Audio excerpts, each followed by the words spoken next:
Hey again! Check me out. I stepped out of the bush and got glammed up.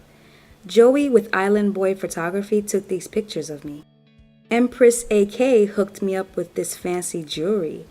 And Call Me Treese here on YouTube did my amazing beat. It was fun and great while it lasted, but you know I had to run back to the bush. Alright, on to the video. So we talked about how to test and enhance your curl pattern, texture, and density. In this video, we're going to talk about thickness, what it is, how to test your thickness, and ways to make your hair thicker. But first, let's clear up some confusion from the last 3 videos. Most of us with African DNA are super diverse, so you're probably going to find all 4 curl patterns in your hair. When determining what your curl pattern is, focus on the most predominant 1 or 2. Also, I purposely did not mention anything about aging as a culprit of dense hair becoming sparse, because there is no correlation with aging and excessively or noticeably sparse hair. Of course, you should expect some hair thinning and scalp dryness with aging, but not to the point where it's very noticeable or dramatic. How you care for your mind and body when you're young dictates how well or horrible you age when you get older. But I'll talk more about that in a future video. If your hair is too short for the quarter test, try the mini twist test.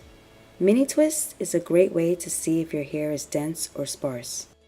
If they look scalpy, your hair is on the sparse end of the line.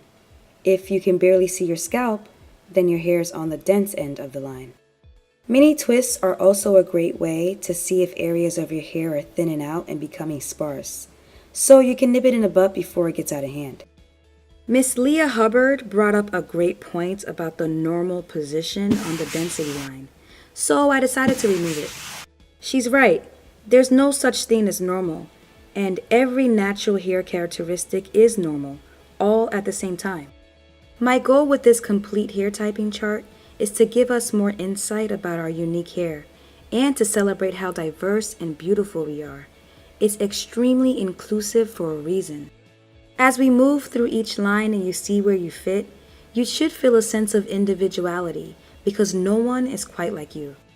With that said, let's move on to the thickness line.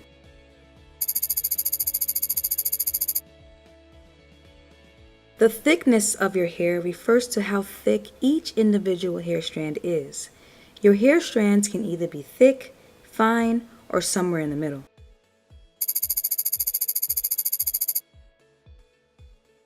The thread test is a great way to get a more accurate reading on how thick your hair strands are. Use one of these regular all-purpose polyester threads.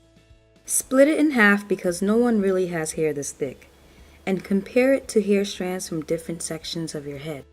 Why? You guessed right, because most of us naturals have different hair thicknesses on different sections of our head. This thread size represents a thick hair strand. It's not an exact science, but you're basically comparing how much finer your hair is than the thread.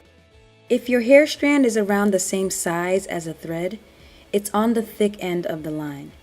If it's about half the size, then your hair is somewhere in the middle. If it's a lot finer than the thread, then your hair is on the fine end of the line.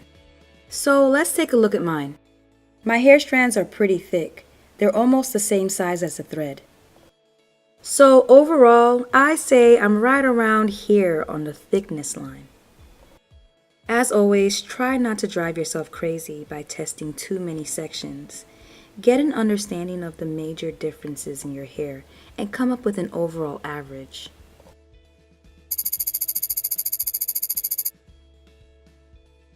Just to clear up some confusion, the density of your hair refers to how many hair strands you have, and the thickness of your hair refers to how thick each individual hair strand is.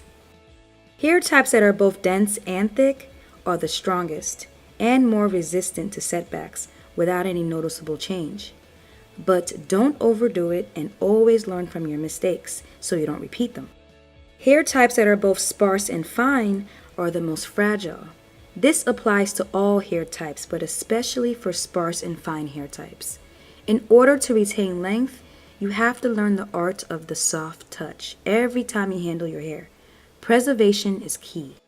But not everyone with sparse hair has fine hair strands, and not everyone with dense hair has thick hair strands. Here are some characteristics and tips I put together on these thickness-density combinations. If you have one of these hair types, help someone out by leaving some more helpful tips and characteristics you've observed throughout your hair journey below in the comment section.